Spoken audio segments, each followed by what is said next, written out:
We'll learn some insights from the Ben Ish Chai. הנהגות ועצות מהבן איש חי, זכותו תגן עלינו. A few days ago we spoke about nails, ציפורניים, and we say the nails in general, especially for men, growing nails, it's not good. The nails have a lot of kedusha. It's the leftovers of Adam HaRishon before the sin, and that's why when we grow the nails, the chitzonim, the sitra achra, the bad powers, they can take energy from us through holding in our nails after they grow. That's why we don't let them a place to hold. We cut them before they are over the skin. Over et habasar. So how do you know if it's over the skin or not? You look at your hand like this. If the nail is above, it means it's already very bad. Go cut it right away. Now, according to Kabbalah, it's not good to cut your nails at night. Even though, if it's over the skin, that way, even the Ben Ish Chai says, according to Kabbalah, it's better to cut it, even at night, than leaving it for tomorrow. To that extent. Another chidush that I saw at the Ben Ish Chai, the Shulchan Aruch is posek la'alacha in Orach Chaim that there is a danger to cut your nails and to not wash your hands right after. He says the danger is anxiety or fears. A lot of time people have anxiety and fears because they cut their nails and they don't wash hands after that. That's what the Gemara brings down, and Shulchan Aruch brought it to halacha. The washing hands that the Shulchan Aruch is talking about is a regular washing hands. So you cut your nails, you went to the sink, and you wash your hands. If you want with soap or without soap, it doesn't matter. This is considered washing hands. However, the Ben Ish Chai brings a very interesting chidush. He says this is when you cut your nails when your nails were small. It was not over the skin.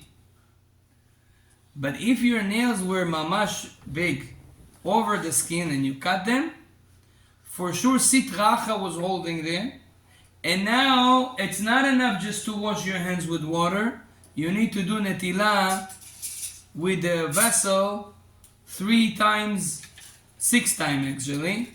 3 times every hand like you do in the morning, without bracha of course. This is a big chidush. Why?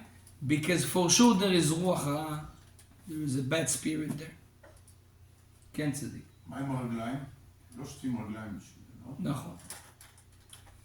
The legs, after cutting if you cut your nails in your legs, of course you need to wash your hands after that. The hands, yes. Washing the legs, you don't have an obligation.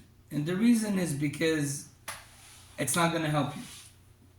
The tum'ah, the impurity that stays on the legs, stays there even after you wash it. We don't have powers with regular water to remove the impurity from the legs. Only in Bet HaMikdash, the Kohanim, there was an option to do so. And Rabbeinu Arizal said that there's only one time when you shower for Shabbat with hot water, it removes the tumah from the legs. So mikveh doesn't remove it. After the mikveh you get purity, but this tumah that is on the legs in a certain amount stays. Even in Ashna. Only the shower that you take before Shabbat after Chatzot or 1 hour before Chatzot, you already can do it. Removes this tumah. That's why it's very important to shower with hot water. It doesn't have to be very hot, but a little bit hot before Shabbat. מאיזה גיל צריך לשטוף את הידיים? נטילת ידיים in the morning? לא. ציפורניים? Even for babies, I would say. you should lechatchila do it also for little kids.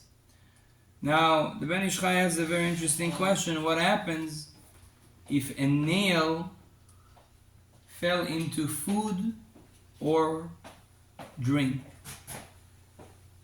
Can you take it out and drink or not? If we hold that the nails after we cut them has a certain tum'ah, has a certain impurity, the Gemara in Masechet Brachot says that Chas v'shalom, if you throw it on the floor and the pregnant women will step on it, the baby can die. So we see that the nails has a certain impurity after you cut them. The sitracha goes there. What happens if a nail falls into food or falls into a drink? So the Ben Ish Chai say, for sure, there is a ruach ra'ah. It's better to not drink that drink. Because even though you took the nail out, it's clean. Spiritually, it's better to not drink it. With food, I would say, we shouldn't be so makpid. You can just take that place where the nail was, and the rest you can eat lechatchila. However, I saw a very interesting interpretation on the Ben Ish Chai's halacha, and he says, we know from another halacha that when you drink something and you take out a certain drop or 3 drops away, it's remove impurity from the drink. For example, they say that people that drink right from the well. Today we have sinks, we have the tap. Back in the days they used to take it from the well. Rabbeinu Ari says that the biggest reshaim, biggest sinners, they reincarnate in water. And what's happened sometimes that in the water there is bad souls that can harm you, especially if you don't do bracha or things like that. One of the ways to get rid of this souls or mezikim, bad powers that are always on the water, is when you drink, you spill a little bit, 1 or 3 drops, and then you drink. I saw a lot of people until today, they do this minhag. Now, you don't have to do it with our water today. Only water that you took mamash from the well, from the river, you should be careful with that. But he says, according to that, if this is remove impurity, you can do the same thing if a nail fell into your water or your drink, and you really want to drink that drink, you took away the nail, you can take 3 drops away, and you have who to hold on to drink this drink, Be'ezrat Hashem. Okay.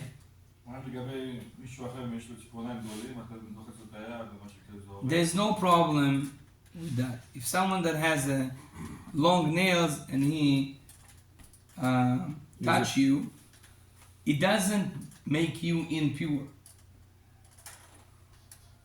If your hand is wet or his hand is wet, there is more of a chashash. So the same question is about someone that didn't do netilat yadayim in the morning, and he got, okay, and he comes and he gives you. The poskim says it's not a problem. The poskim says it's not a problem. The poskim say that most people, they do wash their hands regularly without the keli, and this has removed the big amount of impurity. It's removed it, and we somech on that. We hold on that most people do wash their hands at least in the tap every day. So there's no problem in this. אנשים שהאמנות שלהם זה, סתם גם, מיוזישן או מועל, הרי יש להם ציפורן ארוכה. So people that have a nail that is long, and the reason is because of a holy reason. For example, a shochet, he needs to check the knife with the nail. The moel needs the nail to do pri'ah. It helps him in different things. This nail, the sit racha cannot hold on this because it was made for a mitzvah. גם נגנים. נגנים שיקחו פיק, איך אומרים את זה? כן, פיק. The pick. They will use that with the guitar. ברוך אדוני לעולם, אמן ואמן. רבי